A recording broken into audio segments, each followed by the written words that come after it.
ರಾಹುಲ್ನ ಮಾತಾಡ್ಸೋಣ ಅಂತ ಹೋಗೋಷ್ಟರಲ್ಲಿ ಚಿರು ಅದಕ್ಕೆ ನನ್ನ ಕೈ ಹಿಡ್ಕೊಂಡ್ರು.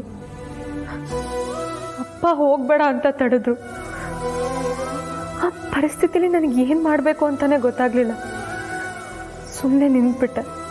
ಅಂದರೆ ಇಲ್ಲಿ ಸೌಂದರ್ಯ ಮೇಡಮ್ಗಿಂತ ಮಾವನೇ ನಿಮ್ಮನ್ನ ರಾಹುಲ್ ಅವರಿಂದ ದೂರ ಮಾಡ್ದಂಗೆ ಆಯ್ತಲ್ವಾ? ರಾಹುಲ್ನ ಮದುವೆ ಮಾತುಕತೆಗೆ ಅಂತ ಕರೆಸ್ಕೊಂಡು ಅವನಿಗೆ ಕೋಪ ಬರೋ ಥರ ಮಾತಾಡಿ ಕೈ ಎತ್ತೋ ಹಾಗೆ ಮಾಡಿದ್ದು ಸೌಂದರ್ಯನೇ. ಹೌದಾ? ಯಾಕೆ? ನನ್ನನ್ನು ರಾಹುಲ್ನ ದೂರ ಮಾಡಬೇಕು ಅನ್ನೋದೇ ಅವ್ರ ಉದ್ದೇಶ ಆಗಿತ್ತು. ಛೇ, ಎಷ್ಟು ಕೆಟ್ಟವ್ರಕ್ಕ ಅವರು. ಅಲ್ಲಿವರೆಗೂ ನಾನು ಅವ್ರನ್ನ ಅದಕ್ಕೆ ಅಂತ ಬಾಯಿ ತುಂಬ ಕರಿತಿದ್ದೆ. ಆಮೇಲೆ ಗೊತ್ತಾಯ್ತು ಇದನ್ನೆಲ್ಲ ಅವ್ರು ಮೊದಲೇ ಪ್ಲ್ಯಾನ್ ಮಾಡಿದ್ರು ಅಂತ. ಆವತ್ತಿಂದ ಅವ್ರ ಮೇಲಿದ್ದ ಒಳ್ಳೆ ಭಾವನೆ ಎಲ್ಲ ಸತ್ತೋಯ್ತು. ರಾಹುಲ್ ಅವ್ರ ಮೇಲೆ ಕೈ ಎತ್ತದ ಅನ್ನೋ ಕಾರಣಕ್ಕೆ ಅಪ್ಪಂಗೆ ಕೋಪ ಬಂದು ಅವನನ್ನ ಆಚೆ ತಳ್ಳಿದ್ರು. ಆ ಕ್ಷಣಕ್ಕೆ ನನಗೆ ಅಲ್ಲಿ ಏನು ನಡೀತಿದೆ ಅಂತ ಅರ್ಥ ಆಗಲಿಲ್ಲ. ಈ ಥರ ಆಗುತ್ತೆ ಅಂತ ನಾನು ಎಕ್ಸ್ಪೆಕ್ಟೇ ಮಾಡಿರಲಿಲ್ಲ. ಅಲ್ಲ ಅಕ್ಕ, ಇಷ್ಟೆಲ್ಲ ಆದ್ಮೇಲೂ ಅವ್ರನ್ನ ಭೇಟಿ ಮಾಡಕ್ ಪ್ರಯತ್ನ ಪಟ್ಟಿಲ್ವಾ ನೀವು? ನಡೆದಿರೋದ್ರ ಬಗ್ಗೆ ಹೇಳೋಣ ಅಂತ ಅವನಿಗೆ ಫೋನ್ ಮಾಡಿದೆ.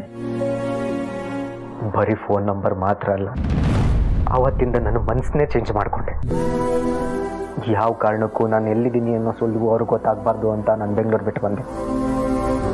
ಇದುವರೆಗೂ ಅವನು ಹೇಗಿದ್ದಾನೆ, ಎಲ್ಲಿದ್ದಾನೆ, ಏನು ಮಾಡ್ತಿದ್ದಾನೆ ಏನೂ ಗೊತ್ತಿಲ್ಲ. ಅವನ ನೆನಪಲ್ಲೇ ದಿನ ಕಳೀತಿದ್ದೀನಿ. ಅವನು ನನಗೆ ಸಿಗ್ತಾನೋ ಇಲ್ವೋ ನನಗೆ ಗೊತ್ತಿಲ್ಲ.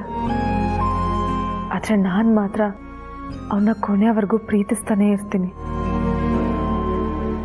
ಖಂಡಿತ ನಾನು ಅವ್ರನ್ನ ಪ್ರೀತಿ ಮಾಡಲ್ಲ, ಆದರೆ ನನ್ನ ಪ್ರೀತಿಗೆ ಯಾವತ್ತೂ ಬೆಲೆ ಕೊಡ್ತೀನಿ.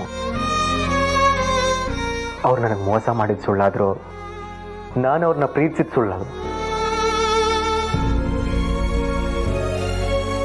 ಹುಡುಗಿ ದೂರ ಮಾಡಿದ್ಲು ಅಂತ ಅವಳ ಮೇಲೆ ಕೋಪ ಮಾಡಿಕೊಂಡು ಅವಳನ್ನ ಬೈಕೊಂಡು ಓಡಾಡೋ ನನ್ನಂಥ ಹುಡುಗರಿರೋ ಈ ಕಾಲದಲ್ಲಿ ಹುಡುಗಿ ಮೋಸ ಮಾಡಿದ್ರು ಪ್ರೀತಿಗೆ ಬೆಲೆ ಕೊಡ್ತಾ ಇದ್ದೀರಲ್ಲ, ಗ್ರೇಟ್ ಮಿಸ್ಟ್ರೆ.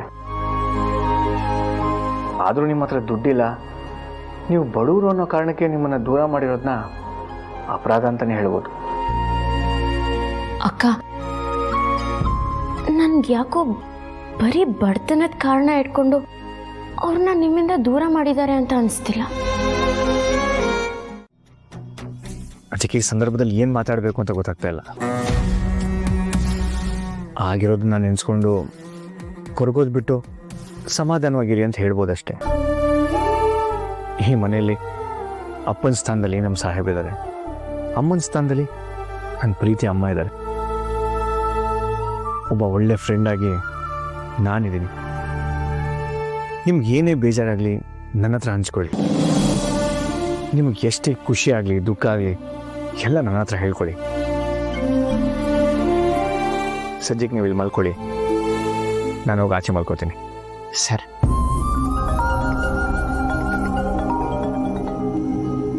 ಹಾ ಪುಟಿ. ಅಣ್ಣ, ಮಲ್ಗಿದ್ಯಾ? ಇಲ್ಲ, ನೀನು ಇನ್ನೊಬ್ಬ ಅಣ್ಣನ ಹತ್ರ ಮಾತಾಡ್ತಿದ್ದೆ. ಹೌದಾ? ಒಂದು ಸ್ವಲ್ಪ ಅವರಿಂದ ದೂರ ಬರ್ತೀಯಾ?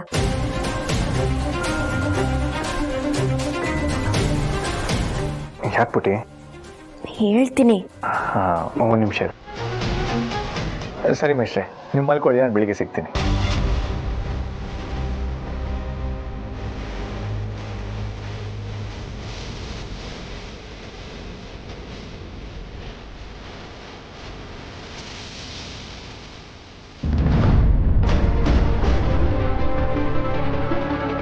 ಈಗ ಹೇಳು ಪುಟಿ. ಅವರಿಂದ ದೂರ ಬಂದ್ಯಾ?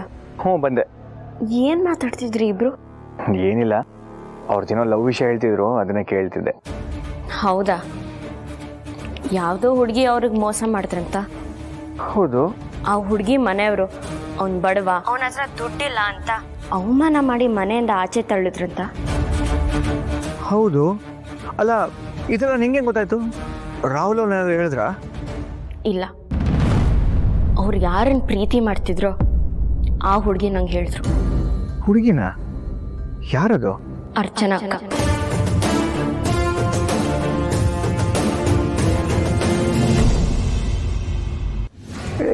ಏ ಪುಟಿ, ನೀನು ಏನು ಹೇಳ್ತಾ ಇದೀಯಾ? ಹೌದಣ್ಣ. ಹಾಗಾದ್ರೆ ಅರ್ಚನಾ ಅವರು ರಾಹುಲ್ಗೆ ಮೋಸ ಮಾಡಿದ್ರಾ? ಖಂಡಿತ ಇಲ್ಲ. ಇವೆಲ್ಲ ಸೌಂದರ್ಯ ಅವ್ರ ಕಡೆಯಿಂದ ಆಗಿರೋ ತಪ್ಪು. ಆದರೆ ರಾಹುಲ್ ಅಣ್ಣ ಅರ್ಚನಾ ಅಕ್ಕ ನನ್ನ ಪರವಾಗಿ ನಿಲ್ಲಿಲ್ಲ ಅನ್ನೋ ಕಾರಣಕ್ಕೆ ಅವ್ರ ಮೇಲೆ ಕೋಪ ಮಾಡಿಕೊಂಡು ಅವರಿಂದ ದೂರ ಆಗಿದ್ದಾರೆ. ಆದರೆ ಅರ್ಚನಾ ಅಕ್ಕ ರಾಹುಲ್ ಅಣ್ಣ ನೆನಪಲ್ಲೇ ಕೊರಗ್ತಿದ್ದಾರೆ. ಅವತ್ತು ಏನಾಯ್ತು ಅನ್ನೋ ಸತ್ಯನ ಅವ್ರಿಗೆ ಹೇಳಬೇಕು, ಅವ್ರ ಪ್ರೀತಿನ ವಾಪಸ್ ಪಡ್ಕೋಬೇಕು ಅನ್ನೋ ಆಸೆ ಅವ್ರಿಗಿದೆ. ಪುಟಿ, ಹಾಗಾದ್ರೆ ಈ ವಿಷಯನ ಈಗಲೇ ಭಾವನ ಹತ್ರ ಹೇಳಿ ನೀನು ಅರ್ಚನಾ ಅವರನ್ನ ಎಲ್ಲಾದ್ರೂ ಕರ್ಕೊಂಬ. ನಾನು ರಾಹುಲನ್ನ ಕರ್ಕೊಂಡ್ಬರ್ತೀನಿ. ಇಬ್ಬರನ್ನು ಮೀಟ್ ಮಾಡಿಸಿ ಪರಸ್ಪರ ಮಾತಾಡಿಕೊಂಡು ಸಮಸ್ಯೆನ ಬಗೆಹರಿಸ್ಕೊಳ್ಳಿ ಅಲ್ಲ.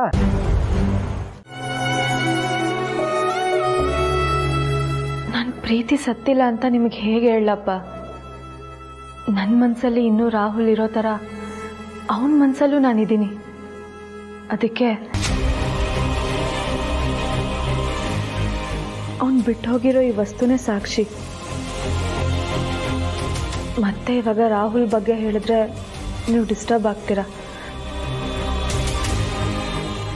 ಇವತ್ತು ಅವನು ಬಿಟ್ಟು ಹೋಗಿರೋ ಈ ವಸ್ತು ಸಿಕ್ಕಿದೆ ಅಂದಮೇಲೆ ನಾಳೆ ಅವನು ಸಿಗ್ತಾನೆ ಅನ್ನೋ ನಂಬಿಕೆಯಲ್ಲಿದ್ದೀನಿ.